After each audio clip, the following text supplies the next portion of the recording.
روزی رزق کے حصول کے اسباب میں سے ایک سبب یہ ہے کہ وہ لوگ جو شرعی علوم کے حصول کے لیے وقف ہیں، وہ لوگ جو عالم بن رہے ہیں، مدارس میں دین سیکھ رہے ہیں، سکھا رہے ہیں، اور شرعی علوم کے سکھانے کے لیے وہ وقف ہیں، طالب علم یا اساتذہ، ان پر خرچ کرنا، اس سے مال بڑھے گا۔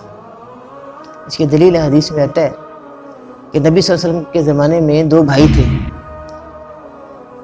تو ایک فکان احدہما یاتی النبی، تو ان میں سے ایک نبی صلی اللہ علیہ وآلہ وسلم کے پاس آیا کرتا تھا، آپ سے سیکھا کرتا تھا، والآخر یحترف، اور دوسرا معاش کے لیے تگدو کرتا تھا، کوشش کرتا تھا، محنت کرتا تھا، کاروبار روزگار کی کوشش کرتا تھا۔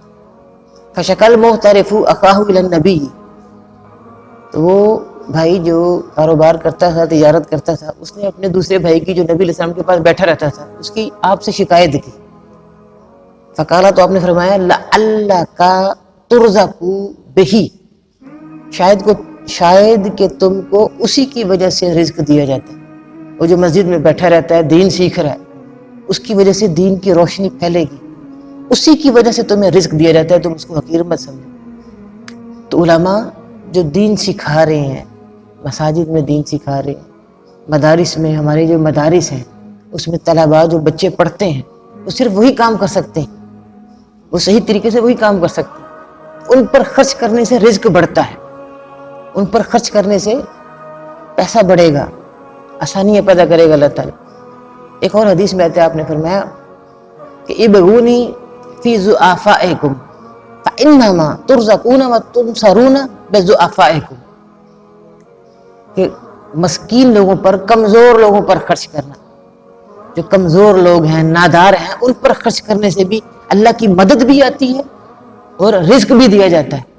آپ نے فرمایا ابغونی فی ضعفائکم، تم میری خوشنودی کمزور لوگوں پر احسان کر کے حاصل کرو، تم کمزور لوگوں پر احسان کر کے، ان کی ضروریات پوری کر کے، ان پر خرچ کر کے میری خوشنودی حاصل کرو۔ فإنما ترزقون وتنصرون بضعفائکم، اس لیے کہ بے شک تم کو رزق دیا جاتا ہے ان کمزور لوگوں کی مدد کرنے کی وجہ سے، تمہاری مدد کی جاتی ہے ان کمزور لوگوں کی مدد کرنے کی وجہ سے۔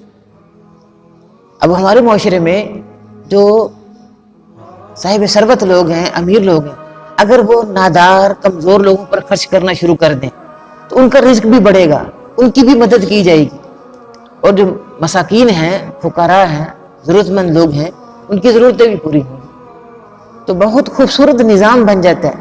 شریعت کی اتنی پیاری تعلیم ہے۔ دونوں طرح کے لوگ، وہ لوگ جو شرعی علوم حاصل کر رہے ہیں، عالم بن رہے ہیں، طالب علم ہیں، دینی علم سیکھ رہے ہیں، ان کو عام طور پہ معاشرے میں حقیر سمجھا جاتا ہے۔ ان کی مدد کرنا، ان کو کھلانے پلانے سے، ان کی ضروریات پوری کرنے سے اللہ تعالیٰ ہماری روزی، ہمارے رزق میں اضافہ فرمائیں گے، رزق بڑھے گا ہمارا۔ اسی طرح سے جو نادار لوگ ہیں، کمزور لوگ ہیں، ان پر خرچ کرنا۔ آپ نے فرمایا ابغونی فی ضعفائکم، تم میری خوشنودی چاہتے ہو، میری خوشنودی چاہتے ہو تو ان کمزور لوگوں پر خرچ کرو۔ ان کمزور لوگوں پر خرچ کرنے سے تمہیں رزق بھی ملے گا اور تمہاری مدد بھی کرے گا اللہ تعالیٰ، تمہارے مختلف امور میں تمہاری مدد کرے گا۔ تو اللہ تعالیٰ ہمیں توفیق دے کہ ہم ان نادار لوگوں پر خرچ کریں اور علماء پر خرچ کریں۔ عبداللہ بن مبارک رحمہ اللہ محدث گزرے ہیں، بہت بڑے عالم تھے، وہ اپنا صدقہ و خیرات جو ہے وہ علماء پر خرچ کیا کرتے تھے۔ بعض لوگوں نے کہا کہ آپ علماء کے علاوہ دوسروں پر خرچ نہیں کرتے، تو انہوں نے کہا کہ منصب نبوت کے بعد جو سب سے اعلیٰ و عرفہ منصب ہے وہ یہ علماء کا ہے، تو میں چاہتا ہوں کہ اپنے صدقہ و خیرات ان عظیم لوگوں پر خرچ کروں۔ تو وہ اپنا مال ان لوگوں پر خرچ کیا کرتے، ان کو دیا کرتے۔ اسی طرح سے امام غزالی بھی اپنا صدقہ خیرات وہ جو علماء تھے، طلباء تھے، ان میں خرچ کیا کرتے۔ اللہ تعالیٰ ہمیں توفیق دے کہ ہم کمزور لوگوں پر، دین سیکھنے سکھانے والوں پر خرچ کریں۔ وآخر دعوانا الحمدللہ۔